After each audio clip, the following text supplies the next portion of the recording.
Hai semua, perkenalkan kami dari kelompok Nusantara yang beranggotakan saya Kiasunya Imanda dari S1 Desain Komunikasi Visual.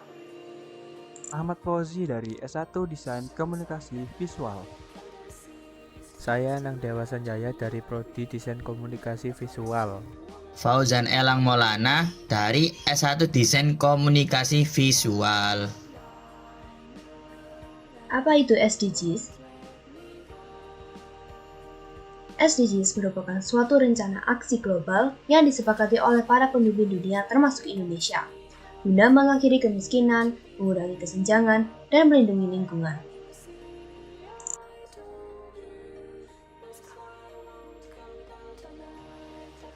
Tujuan-tujuan dari SDGs.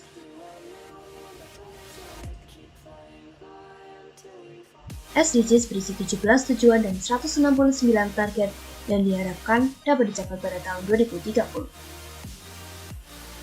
Salah satu tujuannya adalah quality education atau pendidikan bermutu. Pendidikan bermutu adalah pendidikan dengan kualitas yang dapat menghasilkan lulusan berkompetensi akademik maupun non-akademik. Selain itu, juga memastikan pendidikan yang inklusif dan berkualitas setara. Juga mendukung kesempatan belajar seumur hidup sehingga semuanya dapat meraih cita-cita yang diimpikan. Namun, nyatanya kualitas pendidikan di Indonesia belum mencapai titik di mana semua pelajar dapat menerima kesempatan untuk mengikuti pembelajaran. Sangat disayangkan, pendidikan belum merata sepenuhnya di negara Indonesia. Tidak bisa dipungkiri bahwa Indonesia kekurangan banyak aspek dalam menjalankan sistem pendidikannya. Penyebab rendahnya kualitas pendidikan di Indonesia.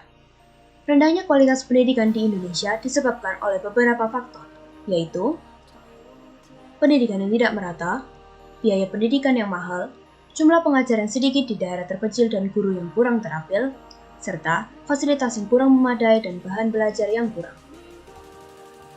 Menurut PISA, Program for International Student Assessment, Indonesia merupakan negara pendidikan yang memiliki performa yang paling rendah, berada di peringkat 74 dari 79 negara pada tahun 2018. Seorang penelitian bernama Profesor Latterson mengatakan bahwa anak-anak di Jakarta, khususnya umur 15 tahun, ternyata ketinggalan 128 tahun dibanding dengan negara-negara lain. Kita selalu tertinggal jauh di bidang matematika, membaca, dan sains, dan hal ini selalu terjadi di setiap tahunnya dikarenakan beberapa faktor, yaitu kualitas pendidikan ataupun pengajar Indonesia yang belum mencukupi.